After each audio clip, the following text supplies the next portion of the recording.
So what a great month we've had with regular Ragnarok content. Now we're going to be talking about what is to come next month for chapter 97. But first, let's talk about the bonus chapter that was released alongside chapter 96 that we haven't talked about yet. This is just some added pages to the chapter that I think are pretty cool and worthwhile to talk about. So we actually get some more context on Susano'o's family, Amaterasu, Tsukuyomi, his siblings, where we obviously know that Susano'o was exiled from their homeland. When this happened, Tsukuyomi was actually extremely concerned and actually was watching Susano'o through the mirror that Amaterasu has. And this is the same mirror that we saw Susano'o watching Okita through, observing him in his backstory. So there's actually some context to that. It was Amaterasu's mirror and she actually gave it to Susano'o, but we'll find out how that transpires. So Amaterasu says to Tsukuyomi, "Are you watching Sano again?" And Tsukuyomi says, "Big sis, ever since Susano'o descended to Earth, he's been flying all over the place.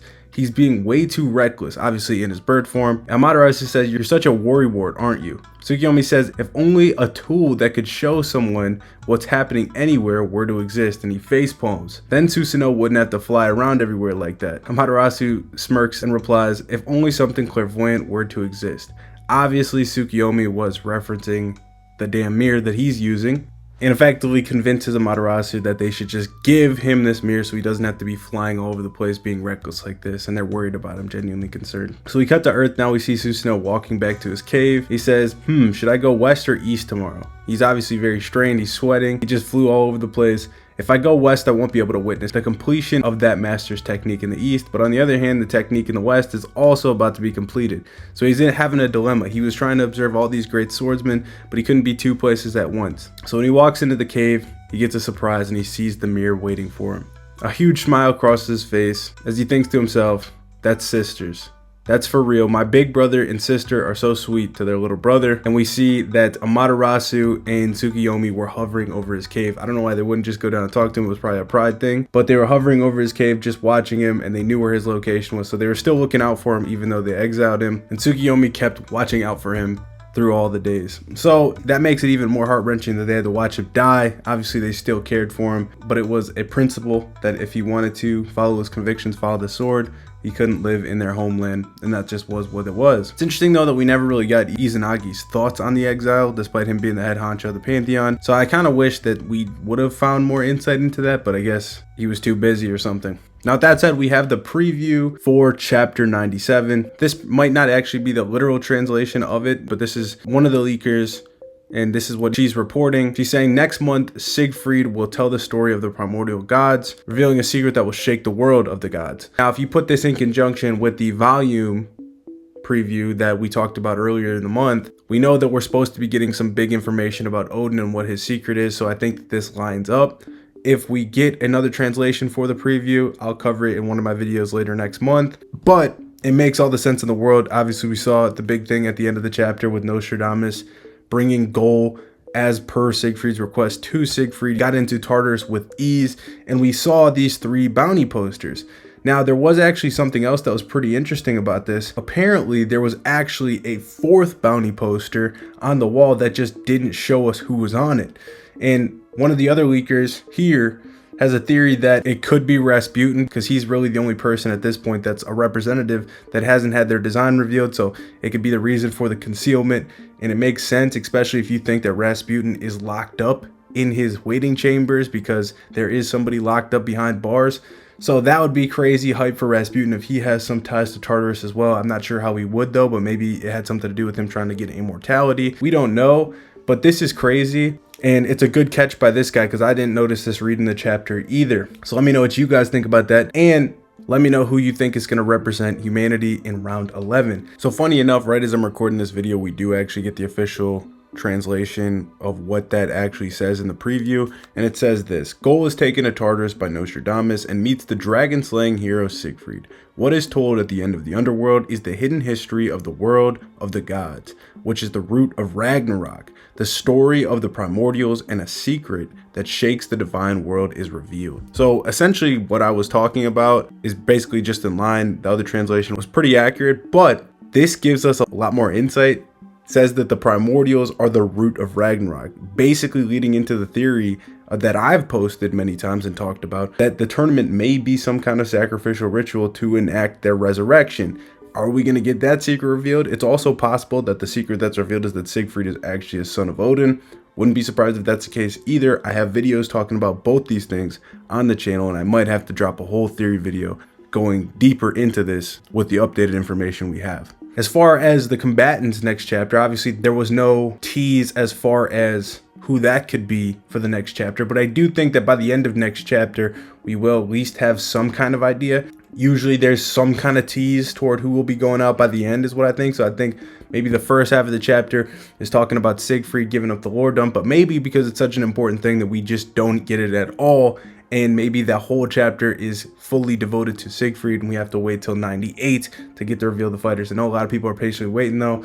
So hopefully we at least get some talking point to where they're telling us this guy is going to be out next for at least one of the sides, because we don't have the gods representative confirmed either, although a lot of people believe it will be Anubis, since Anubis was initially supposed to go out for round 10, but Susano'o intervened and said he was taking his place. It was agreed upon by all the other gods that Anubis could fight in round 10, so it makes logical sense that Anubis would go out there for round 11, but like we had talked about before, there was a preordained order that was set up that has obviously gone to chaos now because Zeus was initially selected to be in the last spot, and that obviously changed.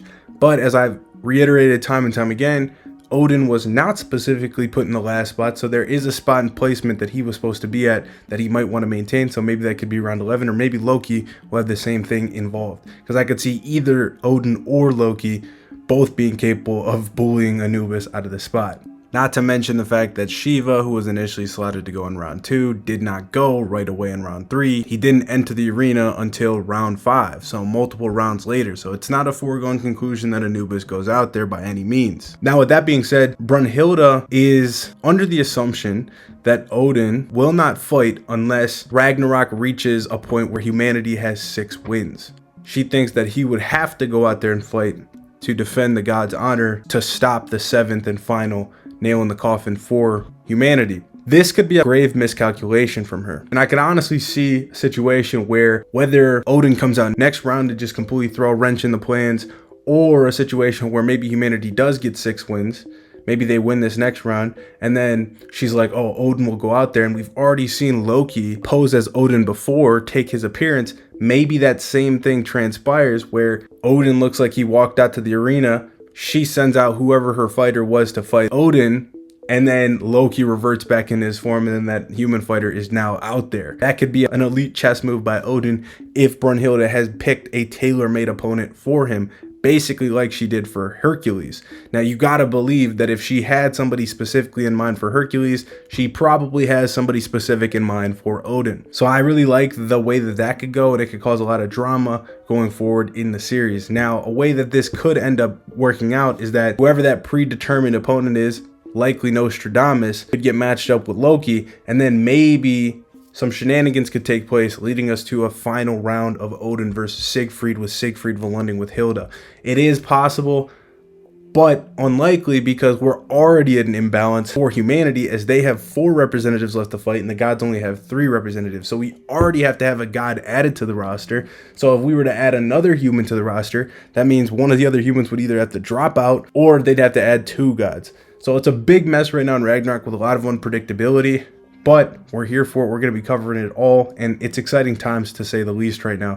And for the record, I still actually do believe that it's more likely Siegfried fights for the gods than humanity, as crazy as that does sound, because of the imbalance we already have. I could see a scenario where Odin basically forces Siegfried, or has some kind of bargain with Siegfried, where Siegfried could end up actually being the last fighter that Hilda thinks Odin is going to be, but it's actually Siegfried, and then potentially she has to go up against her literal lover in a extremely heart-wrenching fight in the end if she is the final one. That's just a possibility though. Again, maybe I'm overthinking it, and maybe Siegfried does just go out there for humanity, but anything can happen, and that's what makes Ragnarok so great. I hope you guys enjoyed this video. There's going to be a ton of talking points going forward in the series, as you can tell, so I'll probably have more videos on this coming out, and like I said, when we get more information about a preview for Apocalypse of the Gods Chapter 7, I'll be covering that. Be on the lookout for that, but I wanted to touch on these things really quickly and get this video out to you guys. So I hope you guys enjoyed. I'll see you guys then. Peace.